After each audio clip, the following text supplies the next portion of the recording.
Bonjour à tous, ici The Proverty. Alors aujourd'hui on va voir la plantation d'arbres et d'arbustes d'ornement. Alors, la première chose à faire, c'est de choisir son végétal en pépinière. Alors il y a différents besoins dans lesquels vous allez déterminer quel végétal vous allez choisir. Alors la première chose, donc si vous travaillez pour quelqu'un, d'accord, ça va être le client. Donc en fonction de son coût, en fonction de son expérience, c'est-à-dire comment il entretient les végétaux. Ensuite, vous allez voir en fonction de la nature du terrain. Donc ça, c'est méga important. C'est-à-dire si vous avez un sol qui est plutôt calcaire, on va choisir des sujets qui aiment plutôt les sols calcaires. Si c'est un sol acide, eh ben, on choisira plutôt un sol acide. Ou alors, on réfléchira à peut-être changer la structure ou la texture, hein, si on en a la possibilité. Ensuite, une chose encore plus importante, c'est la localisation. En fonction donc des végétaux achetés, vous allez donc les planter, mais ces végétaux sont acclimatés à un certain climat. Donc il faut réfléchir à ça. Est-ce que je vais prendre un végétal qui est d'ici et qui va se développer correctement, peut-être un peu plus vite, mais qui a vraiment un potentiel de réussite? Ou alors je pars sur un végétal qui n'est pas d'ici, mais qui risque de craindre les gelées, qui risque de ne pas s'acclimater, donc d'être plus sensible aux maladies et aux parasites. Donc ça, c'est à vous de voir. Ensuite, l'intérêt de l'arbre, eh ben oui, un arbre, on l'achète par ses différentes caractéristiques, hein. Il peut avoir des feuilles, il peut avoir des fleurs particulières, un tronc crainé, un tronc qui va s'écorcer, une forme fastigiée, une forme pleureuse. Ça, c'est à vous de voir et c'est ce qui fait l'intérêt, la particularité de chaque arbre.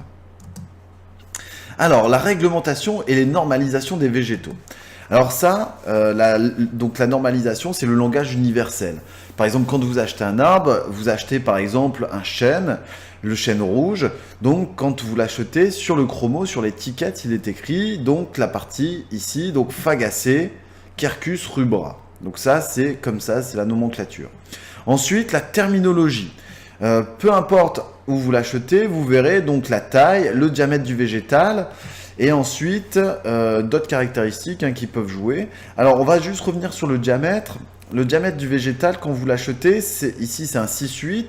Ça veut dire que c'est 6-8 cm de circonférence à 1 mètre du collet. Donc 1 mètre du collet, le collet c'est la différenciation entre les racines et le tronc, tout simplement. Donc quand vous achetez un arbre 6-8, ça veut dire qu'il fait 6 ou 8, entre 6 et 8 cm à 1 mètre du collet. Ensuite, vous pouvez acheter donc des formes particulières, mais qui sont quand même dans la normalisation, c'est-à-dire vous achetez une CP, donc là c'est un groupement de végétaux, vous achetez un arbuste ou un arbre-tige, vous achetez un baliveau, une forme palissée, et puis je ne sais quoi. La réglementation, alors ça c'est important, on m'en parle tous les jours, les distances de plantation ou la hauteur de plantation. Alors sachez que si vous avez un arbre qui est supérieur à 2 mètres, vous devez alors le planter minimum à 2 mètres, c'est comme ça.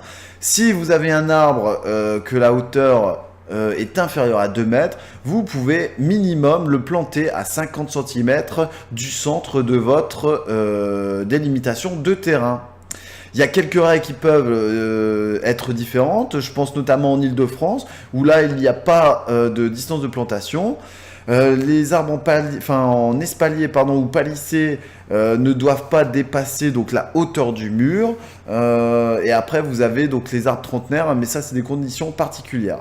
Je tiens à rappeler également que un voisin en particulier, ne peut pas cueillir les fruits sur votre arbre, même si la branche est chez lui. Par contre, le fruit tombé par terre chez lui, il peut le croquer, le manger, faire n'importe quoi avec. Alors, il y a plusieurs conditionnements. Le premier, c'est racine nue. La racine nue, on achète ça en période automnale, principalement. C'est produit directement en pleine terre et c'est une arracheuse qui va venir couper le système racinaire et le mettre comme ça en jauge, donc dans une terre qui va être riche en sable et puis en tourbe pour maintenir l'eau et l'humidité. C'est des végétaux qui sont essentiellement caducs, d'accord, parce qu'on les plante en automne et généralement il n'y a pas d'échange, il n'y a pas d'évaporation. Et on peut aller jusqu'à des arbres supérieurs à 16-18 cm au niveau du collet. Donc déjà des belles sections. Les conteneurs. Alors les conteneurs, c'est uniquement du hors-sol. Voilà, donc ça, faites attention. Par contre, l'avantage, c'est qu'on peut les planter toute l'année. Et oui, c'est ça le gros avantage, été comme hiver. Alors le problème, c'est que en été, il vous faudra faire attention à l'arrosage, c'est-à-dire veiller à ce que le sujet fasse de la racine et puis prenne bien l'eau. Et en hiver, que la motte ne soit pas gelée, hein, si vous avez des forts gels, pardon. Et vous pouvez planter tous les végétaux, des caducs, des persistants, ça, il n'y a pas de souci. Alors ici je vous ai mis quelques diamètres en motte, hein. On va passer cette partie-là, c'est pas intéressant. Ensuite on va avoir les mottes. Alors les mottes cultivées en pleine terre aussi, donc on va les arracher et supprimer leurs racines et on va les mettre dans des tontines ou dans des toiles de jute ou des mottes grillagées. Alors ça se fait essentiellement pour de gros sujets, d'accord. On peut aller jusqu'à des gros diamètres, hein. Les végétaux persistants peuvent être mottés. Et ensuite, on va avoir donc différents conditionnements, hein, mais ça voilà, je vous en ai déjà parlé, donc ça peut être du grillage ou de la toile de jute. Alors, quelques images. Là, ici, donc, la racine nue, hein. Alors ici, on voit bien, c'est une belle section, hein, d'un bel arbre. C'est un beau catalpa. Bon, il y a un gros stress au niveau racinaire, étant donné qu'on arrache. Vous voyez, les racines sont sectionnées, donc il faut faire en sorte que ça reprenne vite. Donc avec ça, on va mettre beaucoup de phosphore, hein, pour développer un système racinaire important. Le conteneur, alors, on doit déchignonner le conteneur, mais mis à part ça, il n'y a rien d'autre à faire, hein, et arroser après la plantation, c'est tout. Et la motte, donc on va supprimer la tontine. Alors il y a des tontines qui sont biodégradables, qui vont se faire naturellement, mais sincèrement je vous invite à la supprimer pour au moins libérer la partie basse des racines, du système racinaire. Critères de qualité, alors la présence de systèmes racinaires sains, qui sont bons, d'un système foliaire qui n'est pas attaqué par des parasites ou qui n'est pas attaqué par des maladies. Et ensuite, la provenance. Et oui, on vaut mieux privilégier le sujet d'un pépiniériste voisin que d'aller chercher dans une grosse jardinerie qui l'a importé de je ne sais où. L'obtention des végétaux. Alors ça, c'est important. Ça, on verra des cours vraiment pratiques. Mais j'aimerais en parler. Donc, il y a deux types de multiplication. La multiplication, c'est comment obtenir des nouveaux végétaux. La première, c'est sexuer. La deuxième, c'est asexuer. Sexuer, forcément, il y a une fécondation entre les deux. Par fleur. Donc, on va obtenir des graines et on va faire des semis. D'accord ? Ensuite, on va avoir asexué où là, on va obtenir, on va prendre des fragments d'un végétal, par exemple, sur la bouture ou alors la greffe. Et on va essayer de les multiplier. Donc, il existe le bouturage, le marcottage, le stolonnage, la division de touffe que l'on a déjà vu et le greffage que l'on verra prochainement. Voilà, donc ça, ce sont des méthodes asexuées. Donc, il n'y a pas besoin de fécondation pour pouvoir multiplier les végétaux. Alors, je vous ai mis quelques exemples. Ici, on a la division. Là, ici, on a le marcottage, donc qui est assez utilisé, qui est assez efficace. Là, vous avez la greffe, que l'on verra dans un topic plus tard. Et ici, vous avez le semis, donc la seule multiplication. Voilà, on arrive dans le vif du sujet. La première chose, c'est le stockage des végétaux. Quand vous achetez des végétaux, si vous n'avez pas le temps de tout planter, alors moi, ça m'arrive souvent, hein, je plante des centaines d'arbres et d'arbustes. Du coup, au bout d'un moment, j'ai pas le temps sur une journée de tout planter, donc je vais les stocker en jauge. Alors en jauge, ils sont obligatoirement inclinés et on va mettre dans cette jauge de la terre très légère, du sable et de la tourbe pour un maintien d'humidité. Alors le sable, lui, va permettre le drainage, c'est-à-dire l'eau va s'écouler du point le plus haut vers le point le plus bas. Et ensuite, la tourbe va l'absorber pour conserver une humidité pour pas que les racines se dessèchent. On va faire en sorte que cette jauge soit au nord, comme ça l'humidité est créée et on a un côté un peu plus frais. La plantation. Donc vous recevez le sujet, on vérifie donc l'état sanitaire et on arrose le sujet, d'accord ? Comme ça, si on a un problème, un imprévu, on peut maintenir le sujet pendant quelques temps dans son conteneur. La phase de plantation. Alors ça c'est important, une phase de plantation va jouer sur la réussite de développement de votre sujet. On ne fait pas une taille identique au pot. Alors j'ai déjà eu beaucoup de choses comme ça où des fois la motte elle est plus grosse que le trou.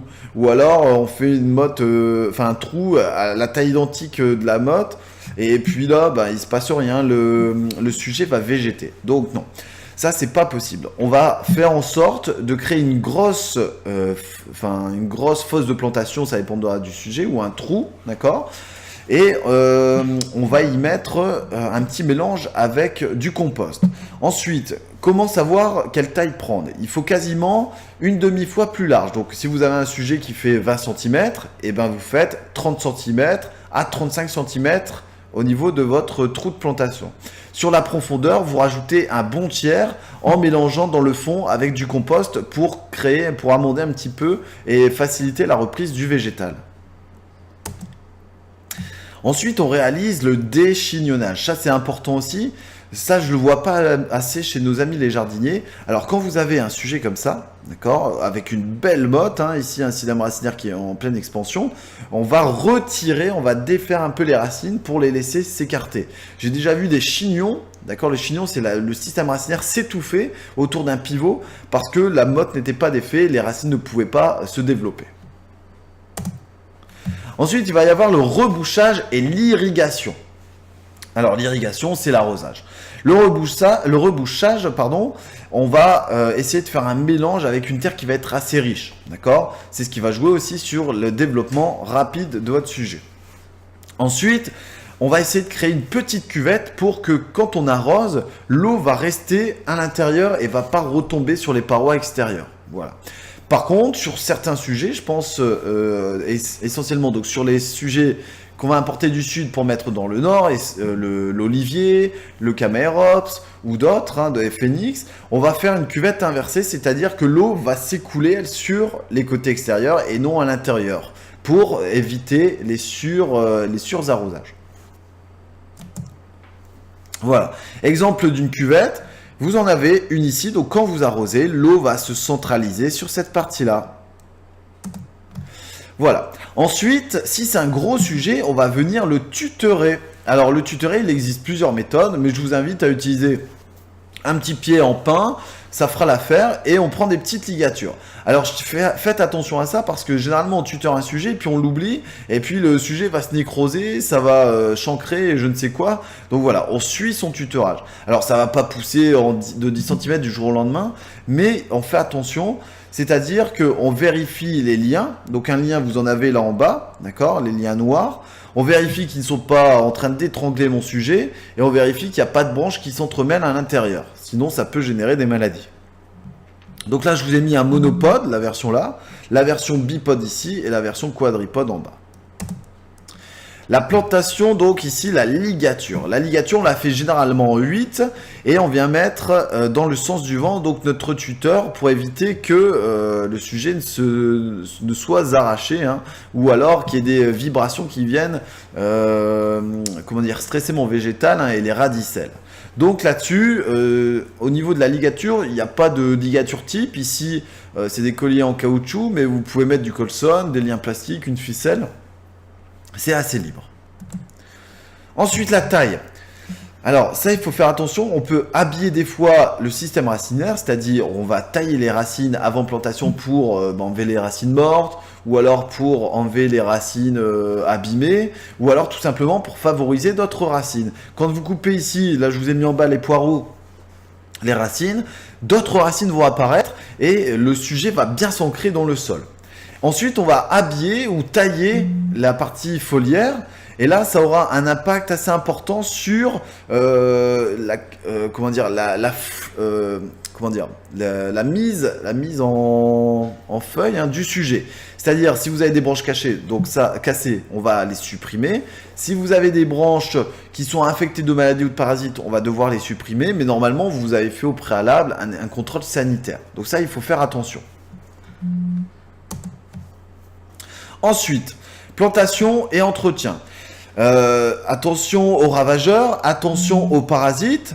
Je pense notamment aux lapins sur les fruitiers. Ils aiment bien se régaler avec l'écorce, et ça génère des chancres. Et du coup, on perd les sujets. Et puis, on a perdu son sujet qu'on a greffé. Donc ça, c'est pas cool. Ensuite, on fait attention aux parasites, bien contrôlés pendant la première année, même les 2 premières années, s'il n'y a pas de pucerons. Ici, je vous ai mis un foyer de pucerons sur rosier. Et ici, une maladie, donc c'est la cloque du pêcher, donc on fait attention pour éviter que le sujet ne dépérisse suite à des maladies. Voilà, J'espère que ce petit topic vous a plu. Donc c'était la plantation de manière générale. Alors il y a certaines, il y a certaines plantations qui vont être différentes par rapport à d'autres. Je pense notamment aux arbres et aux arbustes, mais aussi sur des petits sujets. Vous prenez par exemple une petite annuelle, il y a des activités que l'on ne fera pas. Vous prenez des sous-arbrisseaux, on va refaire d'autres activités. J'espère que cette petite vidéo vous a plu. N'hésitez pas à vous abonner, à partager. Merci à tous.